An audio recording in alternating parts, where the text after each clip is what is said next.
Hello students, good morning. आज हम करने वाले हैं फॉर्मुलेशन ऑफ एलपीपी। ठीक है, आई होप कि आपने आज होमवर्क कंप्लीट कर लिया होगा जो मैंने आपको कल दिया था। ग्राफिकल मेथड मैंने कहा था कि 11th क्लास में लीनियर इनइक्वालिटीज़ हैं, उनको आप थोड़ा सा स्टडी करके आए, क्योंकि ग्राफ लेके आप बैठेंगे तभी आप काम कर पाएंगे अभी। ठीक है, और ग्राफिकल रिप्रेजेंटेशन जो लीनियर इनइक्वालिटीज़ की है वो आपको आनी चाहिए। ठीक है, दूसरी बात मैंने आपको कहा था कि फर्स्ट 2-3 पेजेस आप इस चैप्टर के स्टार्टिंग के पेजेस जो हैं वो रीड आउट करके आए। ठीक है, जिससे एक बेसिक आइडिया थोड़ा सा मिल जाता है।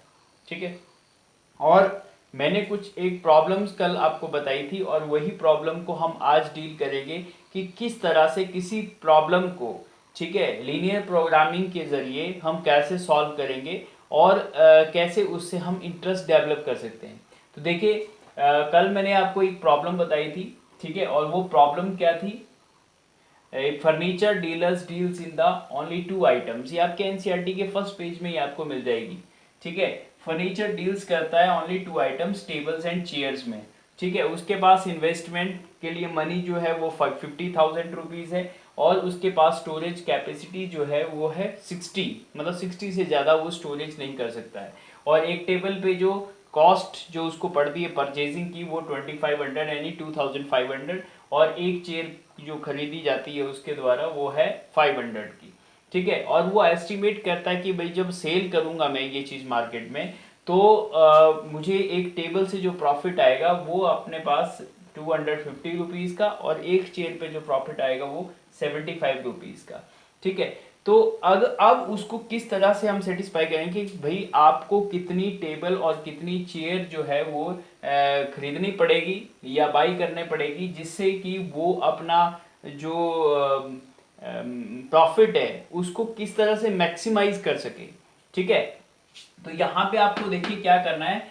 The money has to maximise his total profit, उसको अपने टोटल प्रॉफिट को किस तरह से मैक्सिमाइज करना है। मैक्सिमाइज का मतलब वो कितने टेबल और कितने चेयर लें जिससे कि उसका जो प्रॉफिट है, टोटल प्रॉफिट जो अर्निंग होगी उसकी, वो मैक्सिमाइज हो जाए। क्योंकि हर कोई चाहेगा इंसान की भाई आज हमारे जो प्रॉफिट है वो बहुत ज़्यादा हो जाए, मैक्सिमाइज हो जाए, और जो खर्चा हो कम से कम लगे, ये हर कोई चाहता है। ठीक है, तो इस ऐसा करने के लिए हमें क्या करना पड़ेगा, हमें एक ऐसी linear programming, sorry, linear programming के जरिए हम क्या करेंगे, उसको सॉल्व करेंगे। ठीक है, तो देखते हैं कैसे। सबसे पहले बात आती है कि फॉर्मुलेशन ऑफ एलपीपी। अब एलपीपी क्या है? Linear programming problem. ठीक है, लीनियर प्रोग्रामिंग के जरिए जिस प्रॉब्लम को हम सॉल्व करते हैं उसको बोलते हैं लीनियर प्रोग्रामिंग प्रॉब्लम। ठीक है, तो एलपीपी शॉर्ट में हम बोलेंगे इसको। ठीक है, अब मैंने आपको बताया था लीनियर प्रोग्रामिंग क्यों कहते हैं इसको, क्योंकि इसमें एक लीनियर फंक्शंस क्या है इन्वॉल्व होगा, यानी लीनियर फंक्शन के जरिए ही हम इस क्वेश्चन को या इस प्रॉब्लम को हम सॉल्व कर पाएंगे। तो देखते हैं किस तरह से हम इसको मैथमेटिकल फॉर्मुलेशन, यानी मैथमेटिकल की लैंग्वेज में, मैथमेटिक्स की लैंग्वेज में पहले इसको किस तरह से हम सेट करेंगे। तो एक वर्ड प्रॉब्लम को, ठीक है, क्योंकि ये एक वर्ड प्रॉब्लम है, ठीक है, तो आपको प्रॉब्लम बता दी, इसको मैथमेटिकल इनइक्वालिटीज की फॉर्म में किस तरह से कन्वर्ट करेंगे, वो सारा जो कन्वर्जन का जो मेथड है उसको हम क्या बोलते हैं, मैथमेटिकल फॉर्मुलेशन। ठीक है, मतलब एक वर्ड प्रॉब्लम से मैथमेटिकल इक्वेशंस या इनक्वालिटीज की फॉर्म में चेंज करना, उसको हम मैथमेटिकल फॉर्मुलेशन बोलते हैं। तो मैथमेटिकल फॉर्मुलेशन हो जाएगा, उसके बाद उसको सॉल्व किया जाता है। तो सबसे पहले हम ये देखते हैं भी उसके पास क्या क्या चीज़ें थी। अब हमें ये तो बताना है कि कितने टेबल और कितनी चेयर उसको खरीदनी है, क्योंकि हमारा जो फंक्शन जो सॉरी अपना जो ऑब्जेक्टिव है वो क्या है कि उसको बताना है कि कितने टेबल और कितने चेयर आपको लेने हैं जिससे आप अपने प्रॉफिट को मैक्सिमाइज कर सके। ठीक है, तो अब मान लेते हैं भाई टेबल जो है वो x मान लेते हैं और चेयर जो है वो y मान लेते हैं। अभी तो हम वेरिएबल्स ही लेने पड़ेंगे आपने। ठीक है, जैसे इक्वेशंस, आप लीनियर इक्वेशन को सॉल्व करते थे तो आप क्या करते थे, वेरिएबल्स ले लेते थे।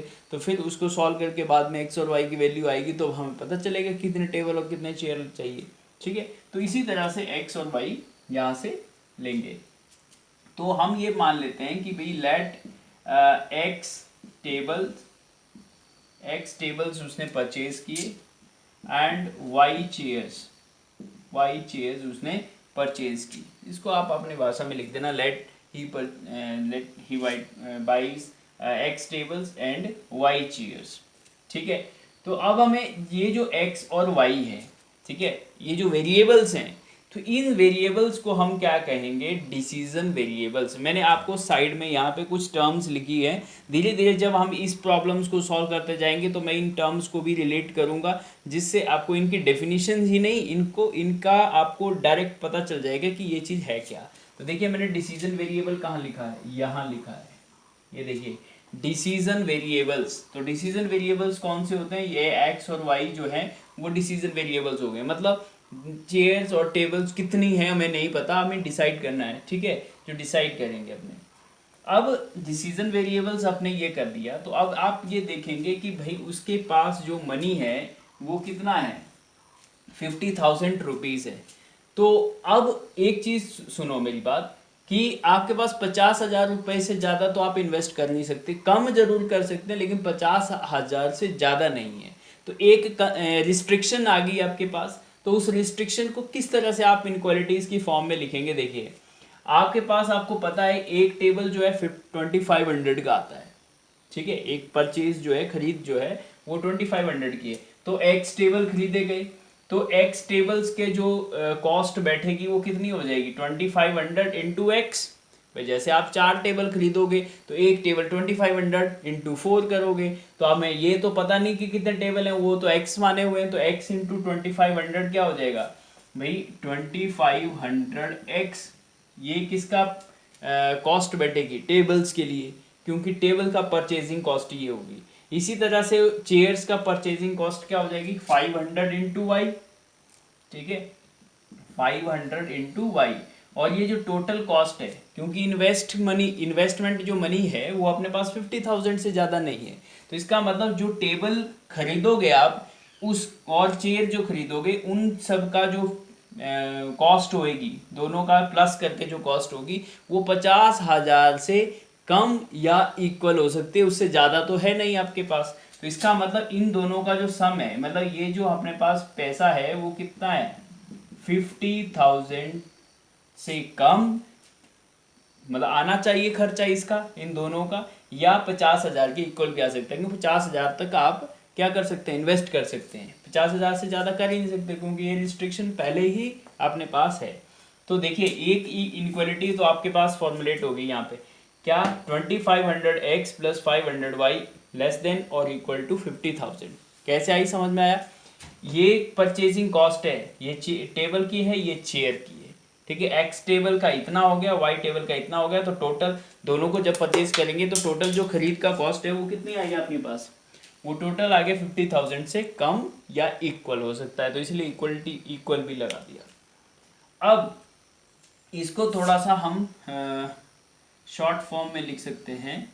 देखिए 0 0 0 0 0 0, दो जीरो तो सबकी उड़ गई, थोड़ा सा हम इसको और आसान बना देते हैं, इतना बड़ा वैल्यू नहीं लिखेंगे ये। और दूसरी बात है हम 500 से डिवाइड भी कर सकते हैं सबको, तो इधर 500 से डिवाइड करेंगे तो क्या आएगा, 2 जीरो तो सबकी काट लीजिए आप, देखिए 2 जीरो तो सबकी काट लीजिए, फिर क्या 5 से डिवाइड कर देंगे तो यहाँ क्या बचेगा 5x प्लस यहाँ पे क्या बचेगा y, और यहाँ पे जब आप 5 से डिवाइड करेंगे तो क्या बचेगा 100, ठीक है। तो एक ये बन गई आपके पास इनक्वालिटी, एक इनक्वालिटी तो ये बन गई 5x plus Y less than और इक्वल टू 100, ठीक है। अब ये तो एक रिस्ट्रिक्शन हो गई उसकी परचेजिंग की, ठीक है। अब दूसरी बात उसने एक और चीज़ बोला था कि भाई उसके पास 60 से ज़्यादा आइटम रखने के लिए स्पेस नहीं है, ठीक है। मतलब जो एक्स और वाई जो रखे जाएंगे ना, टेबल और चेयर रखे जाएंगे, वो 60 से ज़्यादा नहीं होने चाहिए मिल मिला के। तो देखिए एक्स जो टेबल हैं और वाई चेयर हैं, तो इन दोनों का जो सम होना चाहिए वो 60 से ऊपर नहीं होना चाहिए।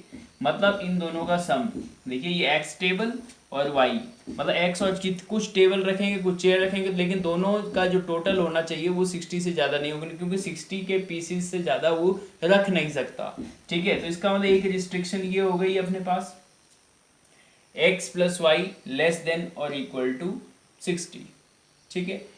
और ये दो बन गई, देखिए एक कंस्ट्रेंट ये हो गई, एक ये हो गई, दो कंस्ट्रेंट हो गई, ठीक है। इनको हम क्या बोलेंगे, कंस्ट्रेंट्स। देखिए मैंने यहाँ पे साइड में लिखा हुआ है टर्म्स, धीरे धीरे जो आता रहेगा मैं आपके पास बता दूंगा। जो ये ओवरराइडिंग रिस्ट्रिक्शंस होती है, ओवरराइडिंग कंडीशंस जो होती है, कंडीशन लग गई है यहाँ पे, रिस्ट्रिक्ट कर दिया हमें कि इतने, इससे ज़्यादा पैसा नहीं हो सकता, इससे ज़्यादा आइटम नहीं रख सकते हो आप, तो ये रिस्ट्रिक्शन जो होती है इसको हम यहाँ पे मैथमेटिकल भाषा में जो बोलेंगे, इसमें फॉर्मुलेशन में वो बोलेंगे कंस्ट्रेंट्स। क्या बोलेंगे, कंस्ट्रेंट्स, ठीक है। ध्यान रखना, ये कंस्ट्रेंट ये 1 हो गई, ये 2 हो गई, ठीक है।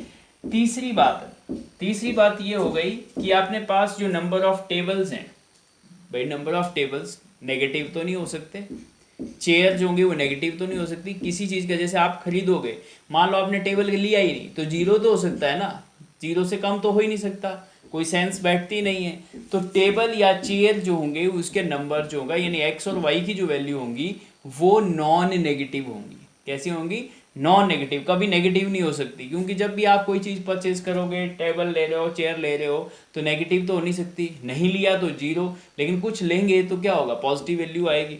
तो दैट मीन्स जो एक्स होगा वो क्या होगा, X should be greater than और equal to zero. Similarly Y जो होगा वो भी क्या होगा, ग्रेटर देन और इक्वल टू जीरो होगा। भाई या तो जीरो हो सकता, लिया नहीं, टेबल जब नहीं लिया, सारी की सारी चेयर ले ली, तो उस केसेस में भी क्या होगा, ये जीरो हो जाएगा, ठीक है।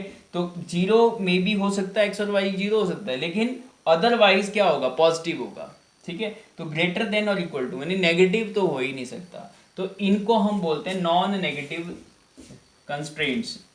इन दोनों को क्या बोलते हैं हम, नॉन नेगेटिव कंस्ट्रेंट्स, ठीक है। ये तो होगी नॉन नेगेटिव कंस्ट्रेंट, और ये कंस्ट्रेंट सारे ही कंस्ट्रेंट्स हैं, ठीक है। लेकिन ये स्पेशली एक्स और जो वाई होगा, ये हर प्रॉब्लम में आपके पास आएगा कि एक्स और y greater than equal to zero, और इन दोनों को ऐसे भी लिख सकते हैं, x comma y greater than equal to zero short form में। भैया एक्स और वाई दोनों ही क्या है, नॉन नेगेटिव है, ठीक है, पर नेगेटिव नहीं है, तो क्या लिखेंगे, एक्स और कोमा वाई ग्रेटर देन और इक्वल टू जीरो, ठीक है। तो ये देखिए, ये अपने पास मैथमेटिकल फॉर्मुलेशन को लिखने का तरीका आ गया। तो मैं पहले रफ में यहाँ पे लिख देता हूँ आपके पास, ये x प्लस वाई जो है वो 60 और x comma y greater than equal to zero, ये आपके पास क्या आ गई, कंस्ट्रेंट्स आ गई। लेकिन आपको फॉर्मुलेशन किस तरह से लिखना, मैथमेटिकल फॉर्मुलेशन जब आप लिखेंगे तो किस तरह से प्रॉब्लम को लिखेंगे वो मैं आपको बता देता हूँ।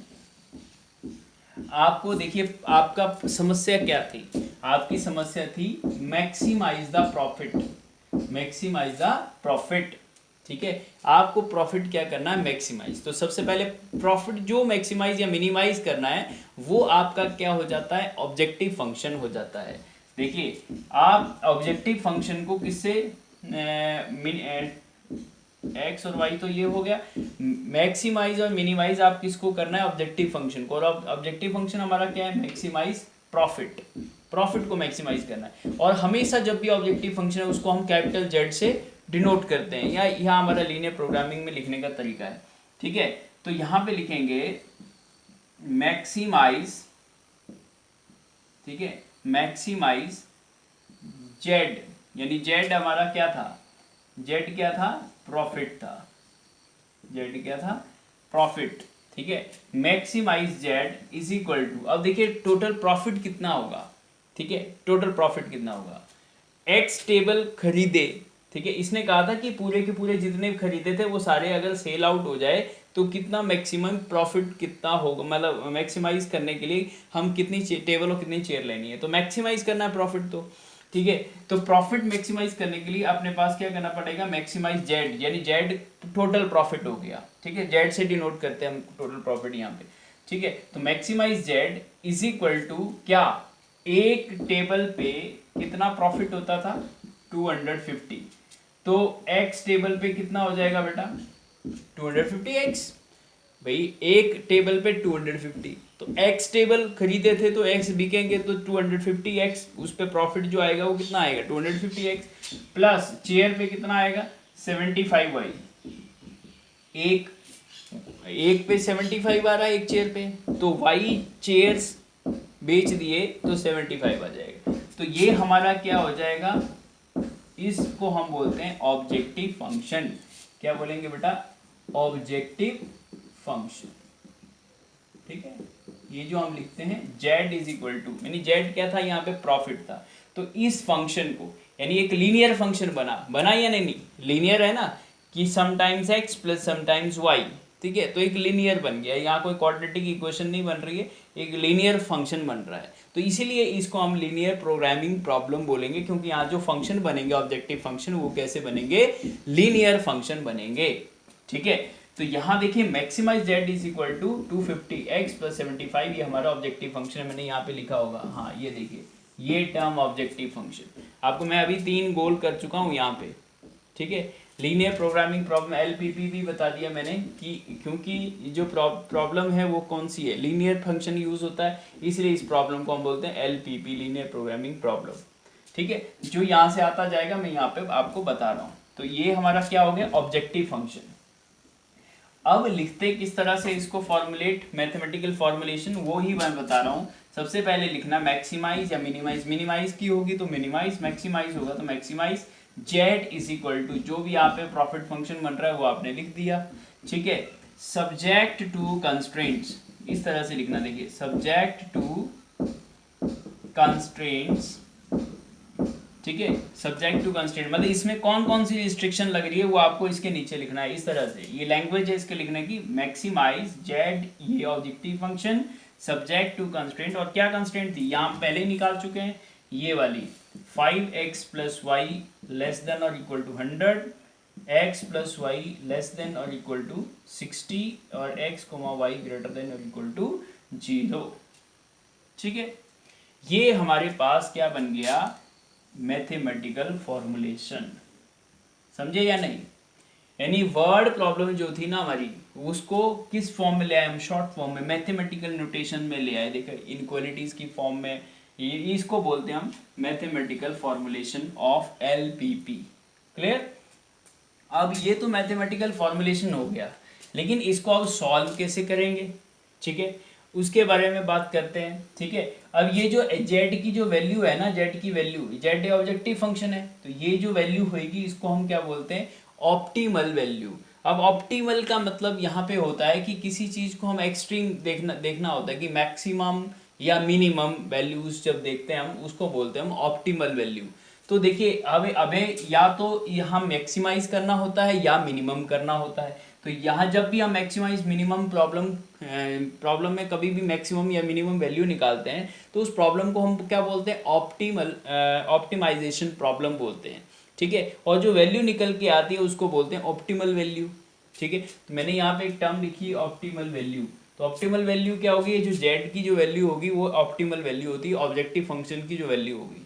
ठीक है, क्योंकि ऑप्टिमाइजेशन प्रॉब्लम चल रही है। ठीक है, क्योंकि लीनियर प्रोग्रामिंग प्रॉब्लम जो है ऑप्टिमाइजेशन प्रॉब्लम का ही एक पार्ट है। Linear programming problem is the part of an optimization problem, क्योंकि ऑप्टिमाइजेशन प्रॉब्लम में क्या होता है, मैक्सिमाइज मिनिमाइज करना होता है। तो लेकिन यहाँ पे लीनियर प्रोग्रामिंग प्रॉब्लम क्या होता है, मैक्सिमाइज या मिनिमाइज तो करना है, लेकिन यहाँ पे जो फंक्शन होगा वो क्या रहेगा, लीनियर फंक्शन रहेगा। और अदरवाइज अगर कोई चीज़ है तो उसको हम ऑप्टिमाइजेशन प्रॉब्लम बोलेंगे जब लीनियर नहीं रहेगा। ठीक है, तो यानी it means LPP is the part of optimization problem. ठीक है, मैंने यहाँ पे लिखा होगा कहीं ऑप्टिमाइजेशन प्रॉब्लम, ये देखिए ये ऑप्टिमाइजेशन प्रॉब्लम। ठीक है, जिसमें हम मिनिमम या मैक्सिमम कोई वैल्यू फाइंड आउट करते हैं, उस प्रॉब्लम को हम बोलते हैं ऑप्टिमाइजेशन प्रॉब्लम। ठीक है, और it is the part of optimization problem. Clear, अब देखते हैं इसको हम सॉल्व करने की कोशिश करते हैं। और आपको मैंने बताया था ग्राफ। ठीक है, तो अब देखते हैं इन इक्वलिटीज का हमें क्या बनाना है। देखिए सबसे पहले ग्राफ बनाना है। ठीक है, और ग्राफ कैसे बनता है, मैं थोड़ा सा इसको मिटा देता हूँ, यहाँ से साफ कर देता हूँ ताकि मैं यहाँ पे आपको ग्राफ बना दूँ। ठीक है, तो सबसे पहले देखिए ग्राफ जो आपका लगभग आएगा वो किस में आएगा, फर्स्ट क्वाड्रेंट में। किस में आएगा, फर्स्ट क्वाड्रेंट में। तो ज़्यादा ध्यान रखें क्यों फर्स्ट क्वाड्रेंट में आएगा, क्योंकि हम प्रैक्टिकल प्रॉब्लम से डील कर रहे हैं, तो हमारे पास जो नॉन नेगेटिव वैल्यूज आएंगी, mainly non negative, tables chairs क्या होंगे, नॉन नेगेटिव होंगे। तो इसीलिए दोनों पॉजिटिव वैल्यू कहाँ आती है, फर्स्ट क्वाड्रेंट में। तो इसलिए फर्स्ट क्वाड्रेंट को ज़्यादा दिखाएंगे और बाकी क्वाड्रेंट्स को छोटा छोटा दिखा देंगे बस। ठीक है, इस तरह से। अब हमें क्या करना है, देखिए हमें इन इनक्वालिटीज़ को ग्राफ में शो करना है। तो सबसे पहले देखते हैं इस इनक्वालिटी का ग्राफ। तो 5x plus y equal to 60 लिखते हैं हम, इक्वल टू 100 लिखेंगे। मैंने आपको बोला था ना, आप रिवाइज करके आए क्लास 11th का। ठीक है, तो सबसे पहले हम क्या करते हैं, यहाँ इक्वल टू 100 लिखते हैं। पहले इनक्वालिटी का ग्राफ बनाने के लिए इक्वालिटी यानी इक्वेशन का ग्राफ बनाते हैं हम। देखिए 5x प्लस वाई का ग्राफ, और आज मैं ग्राफ बनाने के लिए आपको सीधा सीधा तरीका बताऊंगा, डायरेक्ट। ठीक है, मतलब आपको वो बॉक्स बनाने वाला तरीका जो है वो नहीं लगाना, डायरेक्ट बनाएंगे आप। ठीक है, और अगर बॉक्स बना भी दिया तो बॉक्स में क्या रखेंगे आप, x और y दो ही वैल्यू रखनी है। ठीक है, एक बार x0 और एक बार y0, बस और कुछ नहीं देखना है आपको। तो देखिए एक बार अगर x को 0 कर देंगे तो y 100 हो जाएगा। ठीक है, ठीक है ना, x को 0 करेंगे तो 5 इंटू 0 0 हो जाएगा, तो y इक्वल टू 100 हो जाएगा। और एक बार y को 0 अगर रख देंगे तो 5x इक्वल टू 100, यानी x इक्वल टू क्या हो जाएगा, 20। समझ में आई बात भाई? एक बार x को 0 कर दो तो y निकल आएगा, फिर y को 0 कर दो फिर x निकल आएगा। सीधी सी बात है। तो एक x एक्सिस पे पॉइंट आएगा, एक y एक्सिस पे आएगा, बस और को ही देखना ही नहीं है बीच में। तो देखिए x0 y 100। ठीक है, तो आप 10-10 के पॉइंट ले सकते हैं, 10 20 30 40 50 60 70 80 90 100। ठीक है, तो एक पॉइंट तो यहाँ आ गया। ठीक है, और दूसरा पॉइंट कहाँ आ गया, 20 और 0, ये 2, ये आ गया 20 0। ठीक है, और ये आ गया 0,100। ठीक है, अब देखिए इन दोनों पॉइंट को जब हम मिलाएंगे तो एक स्ट्रेट लाइन आएगी। ठीक है, थोड़ा सा देख लेना, यहाँ पे मेरे पास स्केल नहीं है, but you can draw with the help of the scale. Ruler से आप करेंगे और इधर आप लिख देंगे कि भैया ये कौन सी इक्वेशन है, 5x plus y equal to 100 वाली इक्वेशन है। ठीक है, जिससे आपको पता चले कि कौन सी वाली इनक्वालिटी कहाँ गई। ठीक है, ये तो फर्स्ट वाली थी। अब सेकंड वाली आप देखेंगे, सेकंड वाली क्या थी, x plus y equal to 60 का ग्राफ बनाना है। तो एक बार x0 एक बार y0। ठीक है, एक बार ये 0 एक बार ये 0, ये 0 तो ये 60, ये 0 तो ये 60। ठीक है, क्योंकि यहाँ 0 करेंगे तो ये 60, ये 0 करेंगे तो ये 60।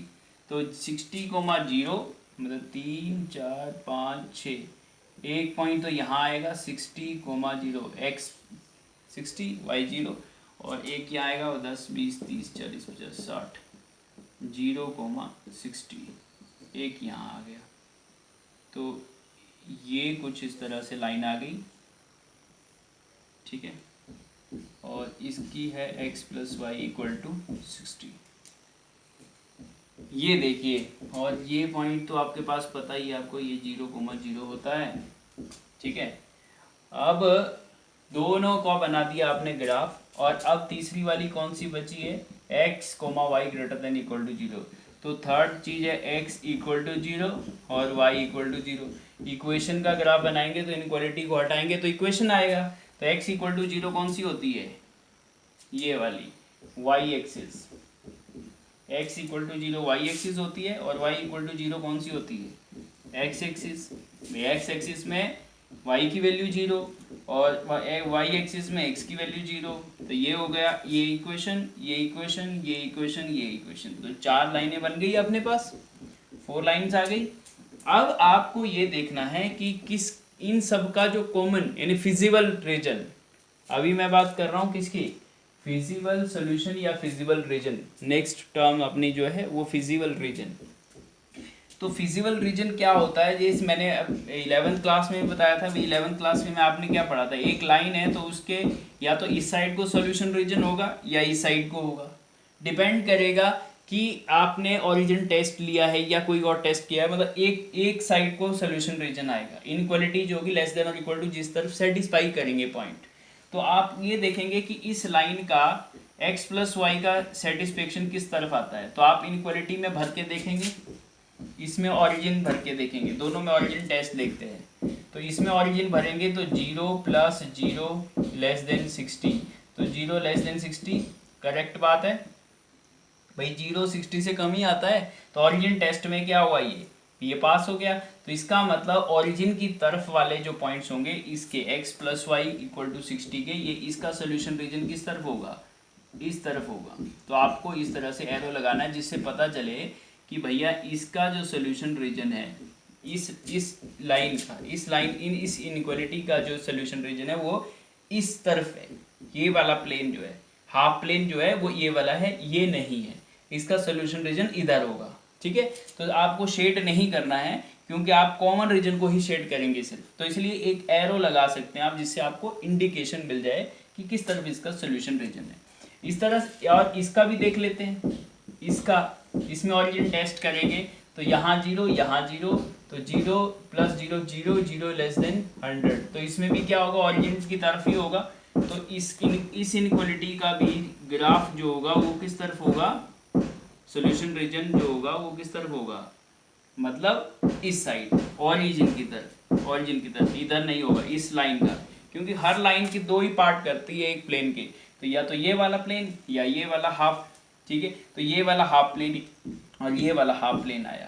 ठीक है, और इन दोनों का x > 0 y > 0। अब मुझे बताओ x > 0 कहाँ होता है, x > 0 इधर होगा भाई, पॉजिटिव साइड ही तो होगा x > 0, तो इसका x > 0 तो होगा इस तरफ, तो इसके जो एरो होंगे वो इस तरफ होंगे, इस लाइन के। x = 0 लाइन ये वाली है, तो हम जब इनइक्वालिटी में सेटिस्फाई करेंगे तो 0 जो करेगा वो ऑरिजिन टेस्ट जो देखेंगे तो x > 0 मतलब x की जो वैल्यू पॉजिटिव होएगी 0 से बड़ी होगी, किस साइड होगी, पॉजिटिव साइड, तो इस तरफ होगा। और इसी तरह से y की जो पॉजिटिव साइड कहाँ होती है, ऊपर, y = 0 y पॉजिटिव वैल्यू कहाँ होती है, ऊपर की तरफ। ठीक है, नीचे तो y नेगेटिव हो जाएगा, ऊपर पॉजिटिव होता है फर्स्ट क्वाड्रेंट में। यानी फर्स्ट क्वाड्रेंट में x और y क्या होते हैं, पॉजिटिव होते हैं, तो दोनों पॉजिटिव हैं, तो दोनों का फर्स्ट क्वाड्रेंट की तरफ वाला रीजन जो होगा वो क्या होगा, वो उसका फिजिबल रीजन होगा। अब आपको क्या करना बेटा, इन चारों का कॉमन रीजन ढूंढना है। अब चारों का कॉमन रीजन कौन सा हुआ, इसका इधर, मतलब ये वाला चीज तो कॉमन रीजन नहीं आया क्योंकि इसका तो इधर है बट इसका इधर नहीं है, तो इसका इधर है।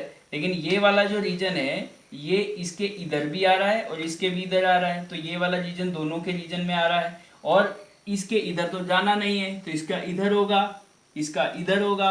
तो आप ये देखेंगे ये जो बीच वाला यहाँ पे रीजन बन रहा है, ये वाला जिसको मैं शेड कर रहा हूँ, देखिए ध्यान से, ये वाला रीजन जो है वो इन चारों का कॉमन रीजन आएगा। ठीक है, x का इस तरफ, y का ऊपर, ठीक है, इसका इधर, तो इसका इधर है तो इस लाइन के इधर ही है ये वाला रीजन, और इस लाइन का इधर नहीं हो सकता था, इधर, तो इसका भी इधर आया, तो ये वाला रीजन चारों के सॉल्यूशन में जो है वो कॉमन आएगा। ठीक है, ये 11th क्लास का ही काम है, ठीक है, ज़्यादा नहीं है, बस इसका अगला जो काम है वो 12th क्लास का है, सॉल्यूशन रीजन बनाने का। अब अपने पास जो है अब यहाँ पे ये जो रीजन बना, ये रीजन बाउंडेड भी बन सकता है और अनबाउंडेड भी बन सकता है। बाउंडेड का मतलब है एक कॉन्वेक्स पॉलीगन बनेगा, ठीक है, यानी क्लोज्ड होगा, तो क्या हो गया, इसको बाउंडेड बोलेंगे। ठीक है, ये क्लोजर बन गया, देखिए। ठीक है, जब क्लोजर नहीं होगा अनबाउंडेड के केसेस में, आपको नेक्स्ट वीडियो में आपको उस टाइप की प्रॉब्लम बताऊंगा, लेकिन आज हम सिर्फ बाउंडेड के केसेस में बात कर लेते हैं। तो बाउंडेड होगा तो इसके देखिए कॉर्नर मेथड, ये ग्राफिकल मेथड है। कौन सा मेथड है ये, हम ग्राफिकल मेथड बता रहे हैं, और इसको हम बोलते हैं कॉर्नर पॉइंट मेथड भी बोलते हैं, ग्राफिकल मेथड को, क्योंकि हम इसमें कॉर्नर पॉइंट मेथड यूज करते हैं। अब कॉर्नर पॉइंट क्या है, अब जो ये बाउंडेड रीजन बना है, ठीक है, इसके कॉर्नर पॉइंट लेने हैं अपने को सिर्फ, मतलब इधर नहीं लेना, इधर नहीं लेना, इधर नहीं लेना, सिर्फ कॉर्नर। तो एक कॉर्नर ये हुआ, एक कॉर्नर ये वाला हुआ, एक कॉर्नर ये हुआ, और एक कॉर्नर ये हुआ। तो चारों के वर्टिसेस आपको पता होने चाहिए। तो इसके आपको पता है 0 60, इसके 0 0, इसके 20 0, ये नहीं पता। तो सबसे पहले इसको फाइंड आउट करेंगे। और इसको फाइंड आउट कैसे करेंगे, इन दोनों इक्वेशन को, या आप ग्राफ से भी देख सकते हैं यहाँ कौन सा पॉइंट है, और नहीं है तो आप इस इक्वेशन और इस इक्वेशन को सॉल्व करेंगे, क्योंकि इन दोनों का इंटरसेक्शन यहाँ हो रहा है, तो इसका मतलब यूनिक सोल्यूशन है, इसको और इसको सॉल्व कर लेंगे। ठीक है, तो आप देखिए कि इसको सॉल्व करके क्या आता है। इन दोनों को, एक तो कौन सी है 5x plus y equal to 100 और ये x plus y equal to 60। ठीक है, ये दो इक्वेशन इनको सॉल्व कर लेते हैं, दोनों को सब्ट्रैक्ट कर लेंगे तो y तो कैंसिल हो जाएगा, यहाँ बच जाएगा 4x और यहाँ हो जाएगा 40। तो x इक्वल टू क्या हो जाएगा 10, x 10 हो गया, तो x 10 की वैल्यू यहाँ पे भरेंगे तो y क्या आ जाएगा 50। भाई x प्लस वाई 60 था तो x 10 हो गया तो बचा 50। ठीक है, तो x 10 और y 50, मतलब ये वाला जो पॉइंट होना चाहिए वो क्या होना चाहिए 10,50।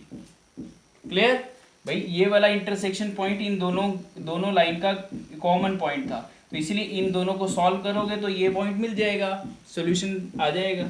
ठीक है, तो x 10 और y 50, x 10 आ गया अपने पास और y जो आ गया वो 50 आ गया।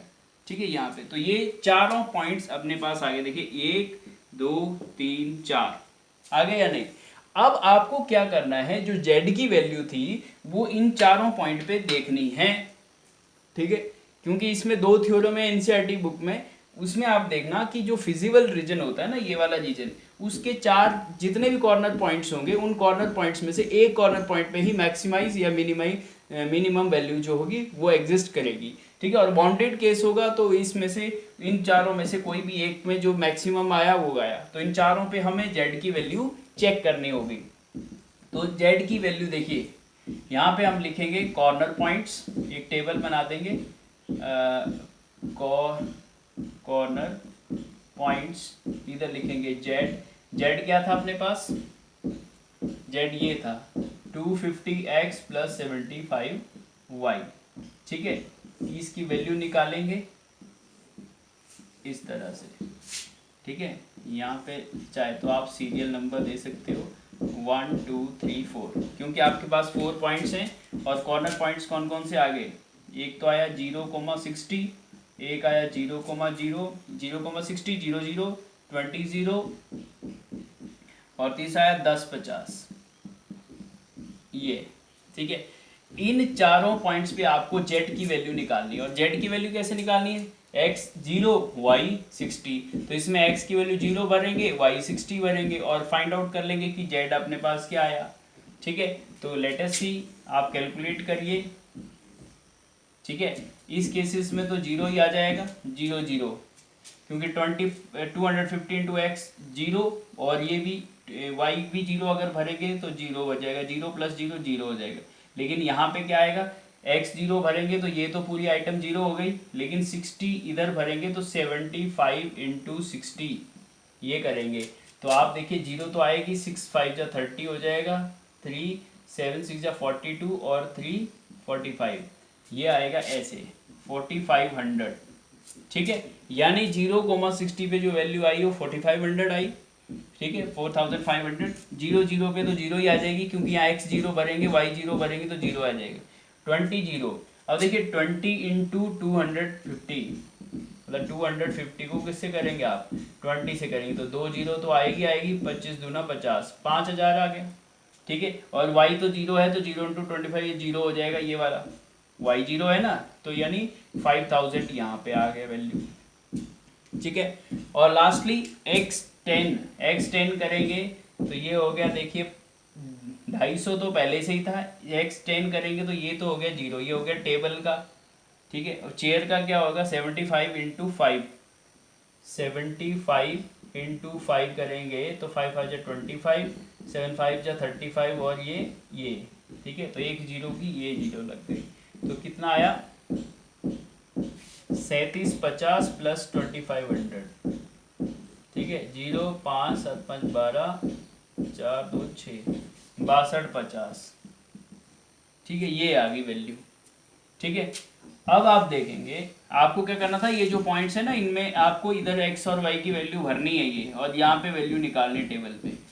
अब इन चारों में से एक ही मैक्सिमम रहेगा। अब आप देख सकते हैं इन चारों में से कौन सी मैक्सिमम वैल्यू है।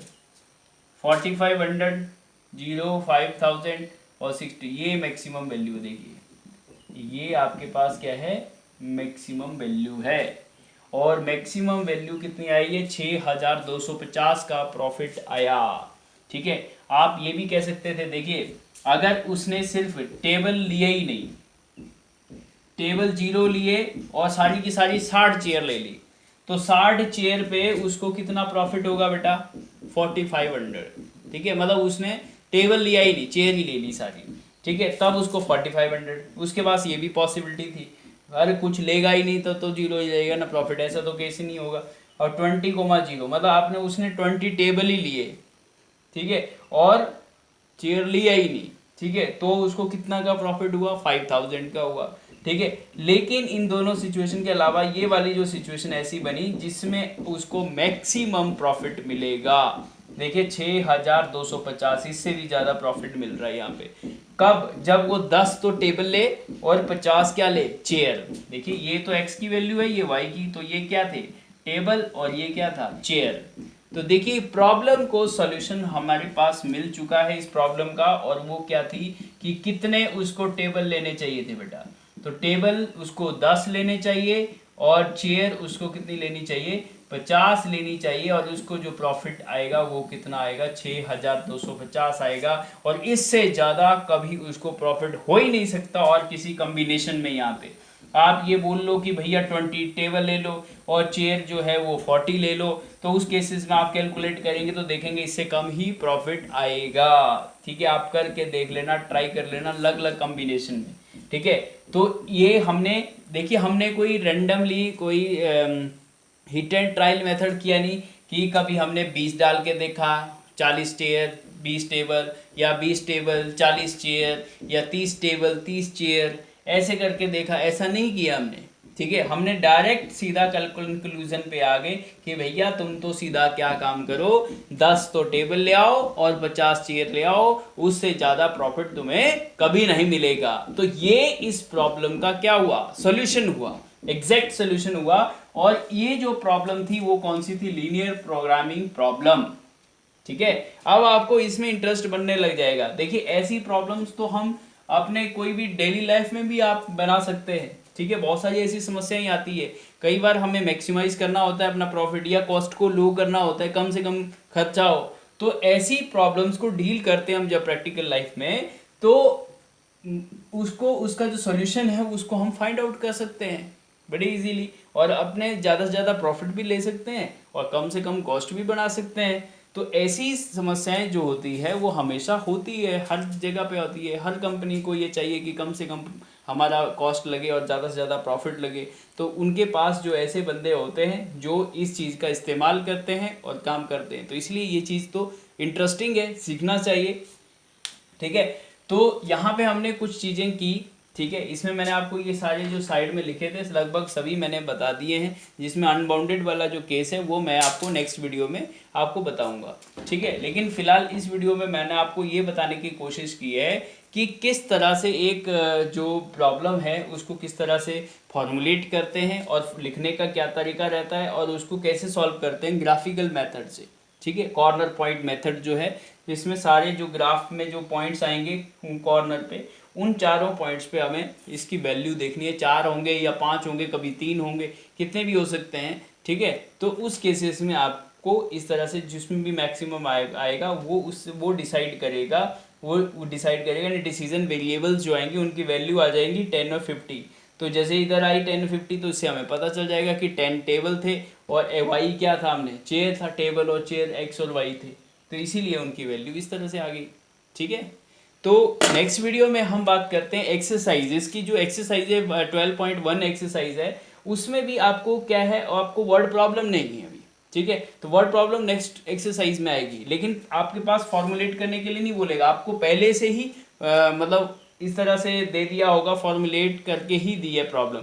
आपको पास डायरेक्ट लिखा होगा मैक्सिमाइज या minimise Z, subject to constraints दे रखी होगी। आपको सीधा क्या करना है, उन कंस्ट्रेंट का क्या करना है, ग्राफ बनाना है, इस तरह से ये काम सारा करना है, और लास्ट में आपको ये मैक्सिमाइज टेबल से मैक्सिमाइज या मिनिमाइज करना है। तो सबसे पहले आप क्या करेंगे, 1 2 3 एग्जांपल्स करेंगे, ठीक है। फोर्थ नहीं आएगा, फोर्थ जो है वो बाउंडेड के केसेस में, इसलिए उसको छोड़ देना, मैं बाउंडेड के साथ उसको बता दूंगा, ठीक है। और कुछ क्वेश्चंस करने की कोशिश करना, फर्स्ट 2 3 4 जितने भी क्वेश्चंस हो जाएंगे उनको आप करना। नेक्स्ट वीडियो में हम देखेंगे कि अनबाउंडेड के केसेस में क्या से कैसे करते हैं, और 1 2 क्वेश्चंस और भी करेंगे, ठीक है। तो मिलते हैं नेक्स्ट वीडियो में। Thank you so much. Okay.